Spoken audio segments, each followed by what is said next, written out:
how do we approach making time for healing in a way that's balanced, getting those other things done? So let's talk about that, the how.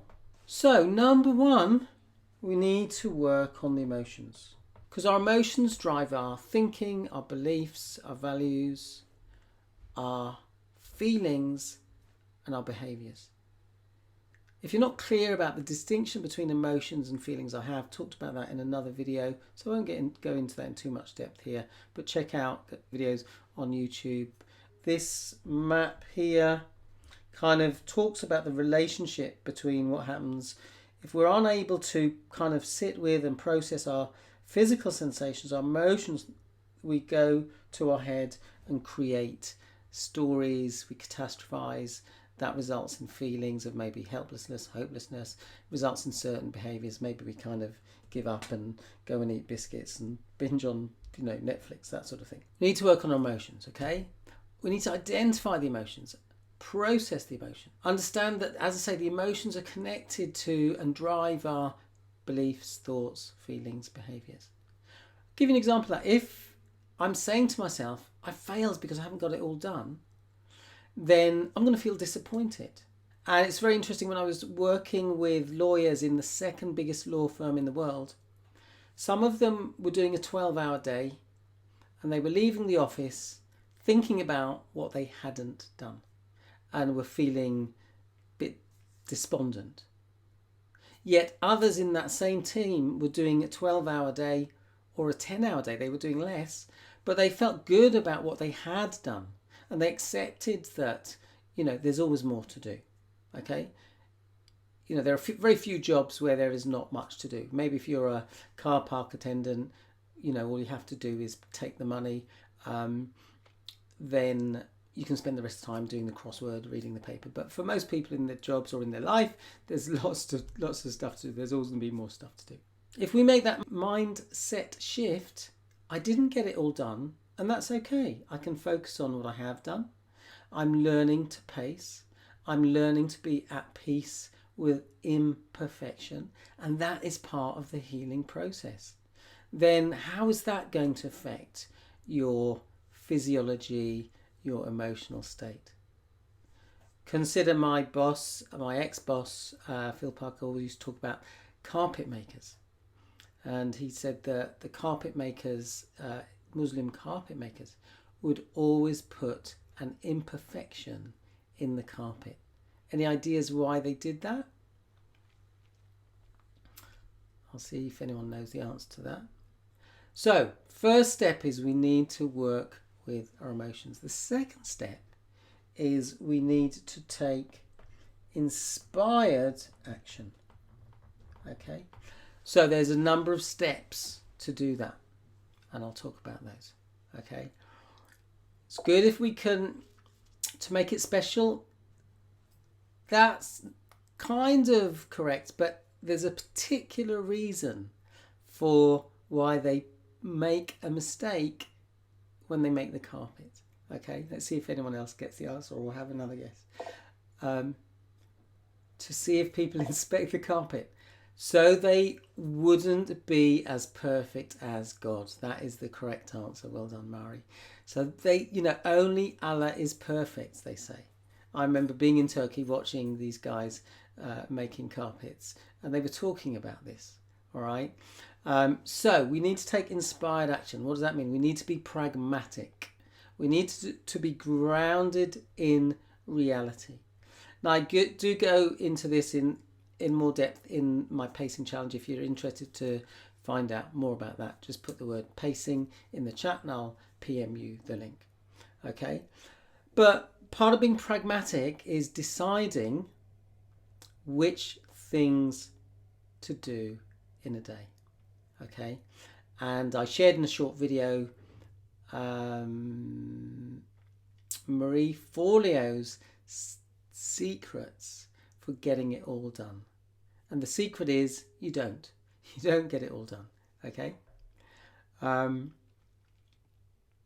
actually, obviously, this person who raised this question, one of the things she said is, even fun things can feel like just another to do if I pack my day with too many tasks.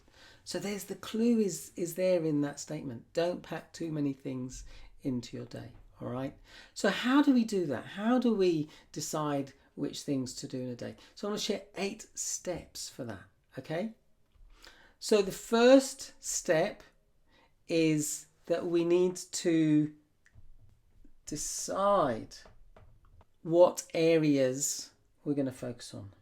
So you might use this wheel of life. Again, if you like the wheel of life, just pop a message in the chat.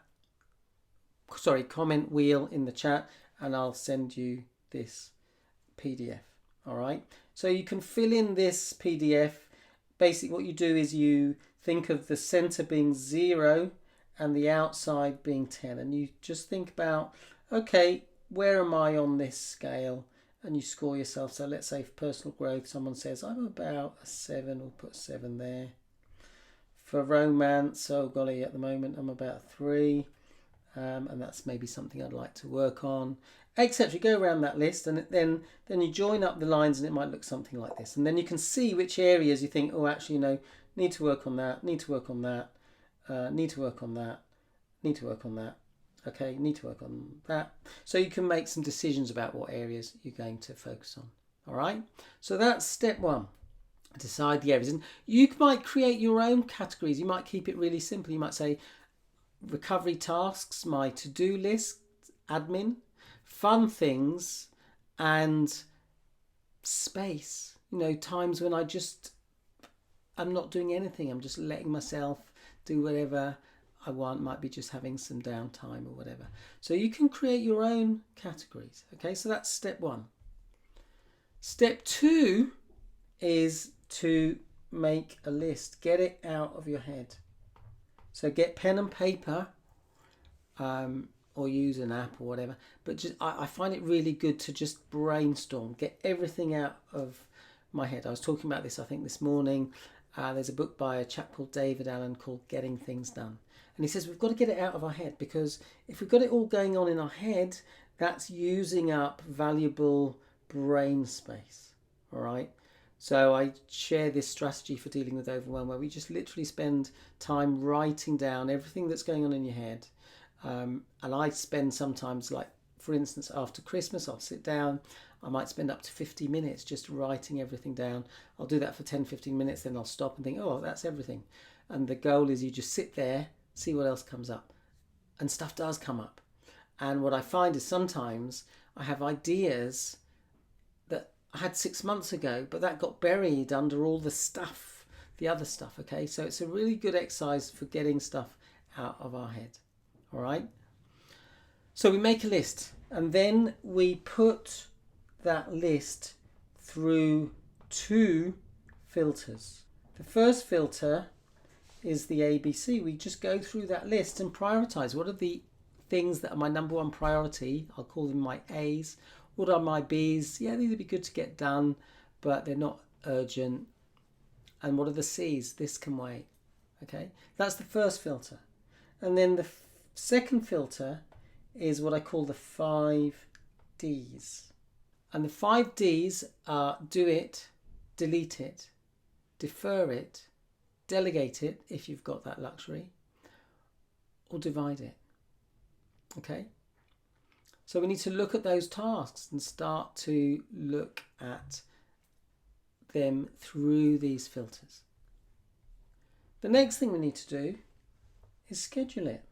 Okay, so we get our calendar or whatever, and we look at, actually let's just go to this day audit. We look at, okay, what do I want my day to look like in terms of time spent?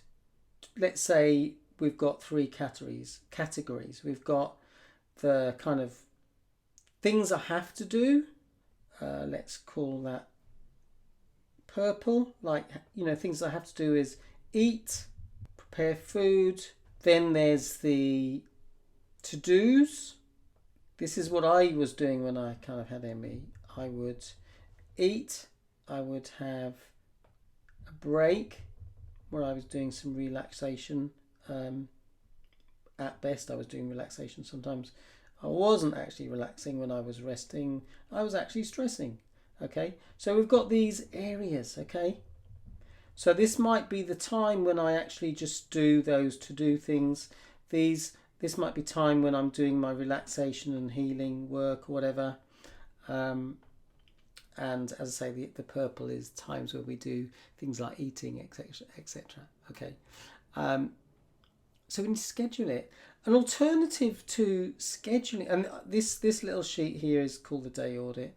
There is some audits you can do, which can help you get some sense of areas to focus on. But let's just go back to this. So one alternative strategy to kind of scheduling it, and remember, with scheduling, we don't want to be strict, we don't want to be too rigid. There needs to be some flexibility. For example, I remember a time when I was feeling a bit poorly. Instead of just working for 50 minutes, having a 20-minute break, I'd work for 30 minutes and then have a break, and then another 30 minutes. Or I'd just stop every time I felt tired, have a break, and then come back and do a bit more. So the alternative approach to scheduling is to just be more intuitive. Okay, what do I feel like I need to do right now on a moment by moment basis? Personally, I find it really helpful to have some loose structure of activity, break. But I can also approach things in an intuitive way.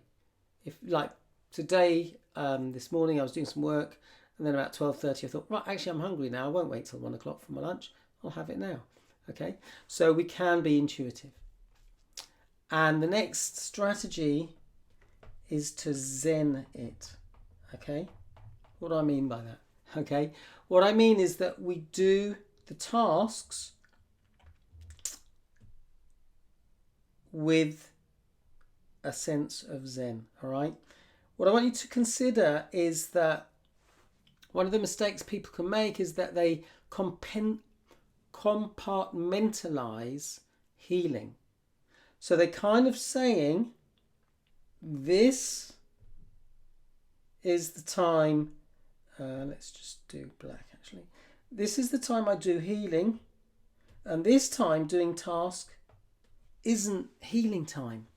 Well, actually, what I'd like you to consider is that if you're doing this task in a playful, relaxed way, then that can actually be healing time. Okay, so we're not just having healing when we are meditating or whatever, or doing those healing activities, processes or whatever. We're doing the healing on an ongoing moment by moment basis. You know, we can be doing healing when we're chopping our food. We can be, you know, if I'm chopping a carrot and just thinking, wow, look, this carrot, someone's grown this, someone's transported it to the factory, then they put it in a bag, and then they took it to the supermarket, and here it is. That's amazing. Okay, so Louise says, I find myself tensing up doing tasks, even thinking of tasks, my jaw clenches. Okay, so that's something to work on. All right, and I was exactly the same. So when I had ME/CFS, I remember going to cook my meal in the evening, and I, not consciously but unconsciously, I was saying to myself, my energy's going to run out, so I need to do this quickly. That was creating tension. That was actually, if you think about it, if this is your energy bucket and you've got a certain amount of energy in it, we're going to deplete our energy if we're tensing and stressing. We're going to use our energy efficiently if we're generating calm and relaxed. Okay, all right, so it's all about the smiley face. Okay, all right, we've got to avoid compartmentalizing. You can be doing healing work when you're peeling a carrot, when you're doing your washing up. Okay, because, you know, this is one of the things when I had ME/CFS, I was thinking to myself, why is it, you know, I'm having these rest periods, but I'm still not getting better. And the reality is that the rest of the day, I was actually stressing. Okay, So 30 minutes or an hour of relaxation is great, but if I'm stressing the rest of the time, then that's not going to support my healing. Does that make sense? Let me know. So instead of compartmentalizing our healing, we're integrating our healing. We're bringing that healing mindset to doing those tasks with a sense of trust. I always remember being on holiday with a friend. I was chatting about this morning, and we were on holiday, and she looked at her watch, and she said, "Look at the time." And I said, "We're on holiday." And she laughed, and she took a breath, and she said, "There is enough time." You know, she's a spiritual person, and she recognised she was kind of getting into that limiting mindset. And actually, that happened a few times. And then she said that about 3 times, and each time I said, "We're on holiday." She said, "There's enough time." Okay.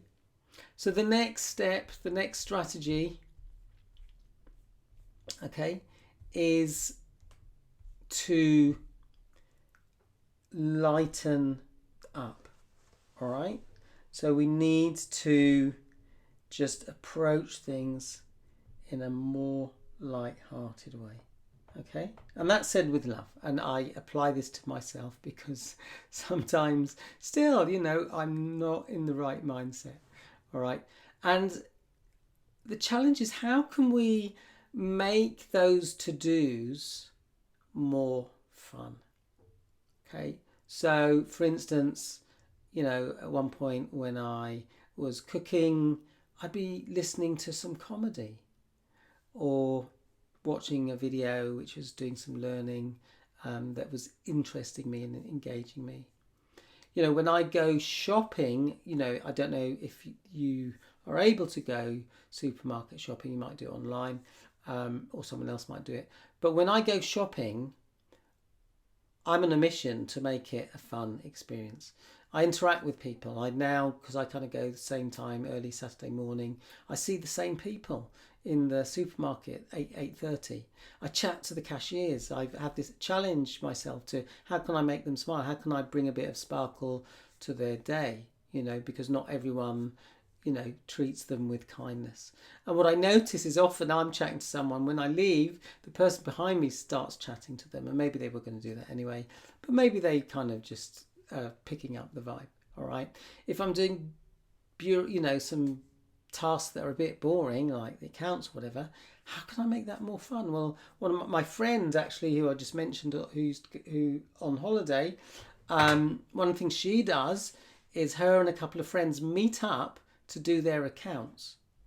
They have a coffee, have a chat, they do an hour of work, they have some lunch, they do another hour of work, and it just makes it a bit more fun. All right. Now, that might not be relevant to you, but I want you to think about how you can apply that principle to your situation. Okay. So next point is, it's really important that we celebrate our wins. Every Wednesday in my group, when I remember, I put a weekly win. What's your Wednesday win? So that's an opportunity to just celebrate your wins, give yourself a pat on the back. When I do that in the group coaching, asking people what their wins are, always brings a smile. And I always get people to give themselves a pat on the back, fist bump, round of applause, and everyone's smiling. All right. Okay. So, point 9, final point. Got to make a decision. Am I a person who feels hindered by real limitations? Or am I a person, this is one of Marie Forleo's quotes. She says, I'm a person who doesn't do overwhelm. Okay, she makes that decision. So if you accept that you are evolving, and this is an opportunity to embrace this challenge, and you can learn to be a time management ninja, an emotions processing ninja, flip the switch ninja. We'll end with a flip the switch. And then it's possible to find peace. Okay, I want to leave you with this quote by Og Mandino. Do all things with love. Okay? Do all things with love.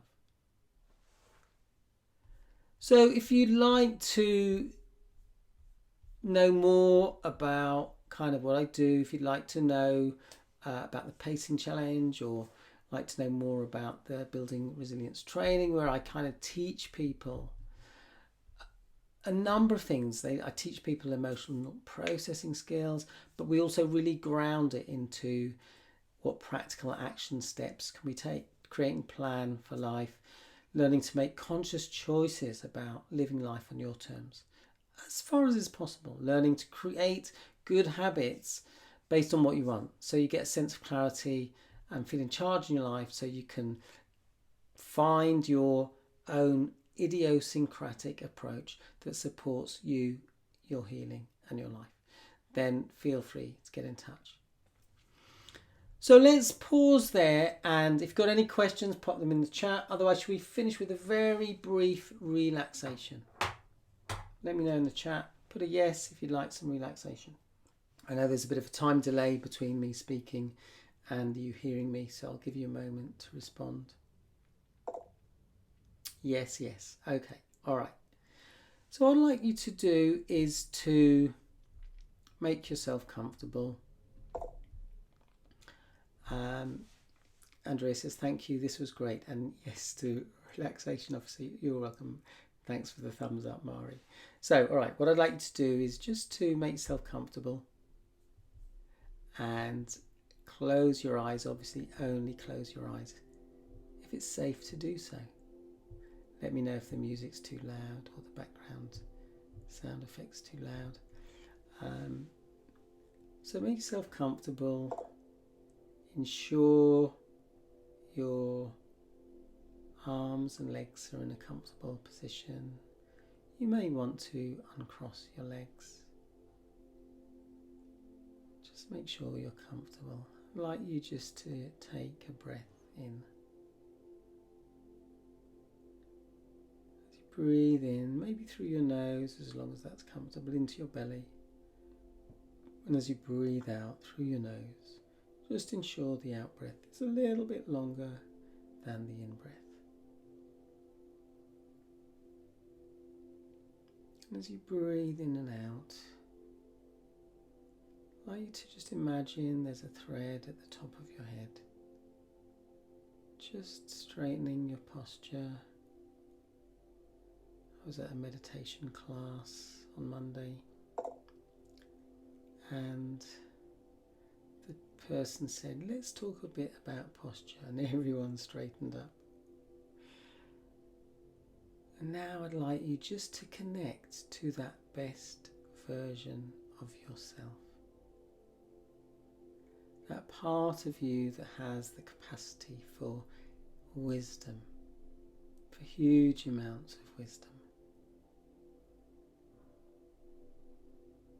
That part of you that's shown up many times in your life, where you've been faced with a challenge, or maybe a friend or family member has been faced with a challenge, and you just responded in a resourceful way, with patience, pragmatism, peacefulness, acceptance, calm,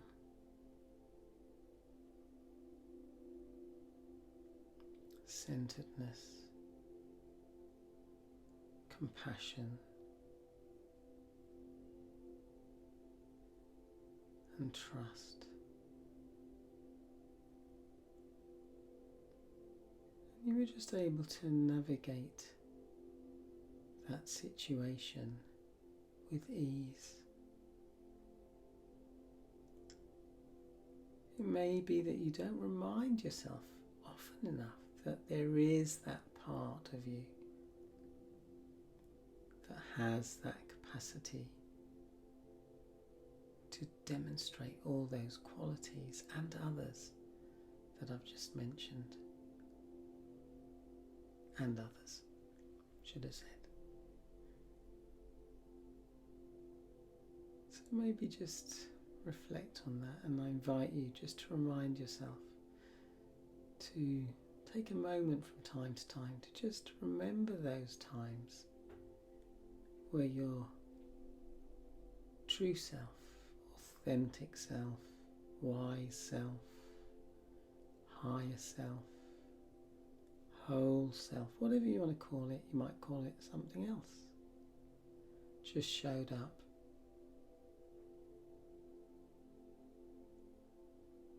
And know that you can connect to that part of yourself.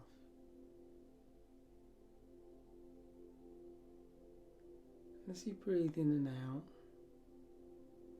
just put a smile on your face. And as you do that, as you go through those steps that we've just gone through, you're flipping the switch and activating the parasympathetic state. And actually consider that we make good quality decisions when we are in that grounded, resourceful state.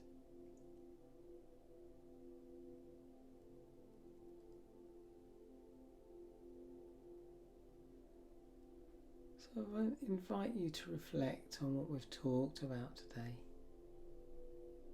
and to consider what is your number one takeaway from this conversation. What is one positive action that you can take? I'd love to know, so feel free to comment in the chat.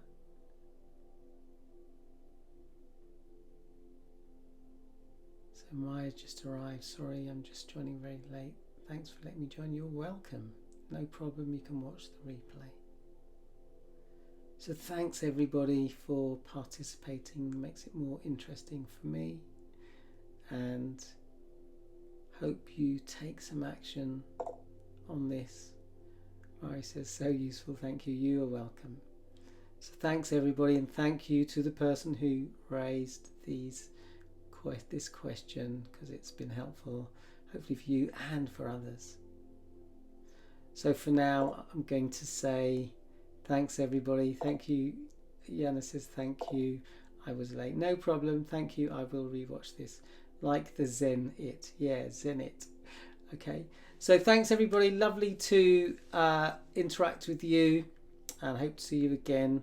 But for now, I'll say thanks for watching and bye for now.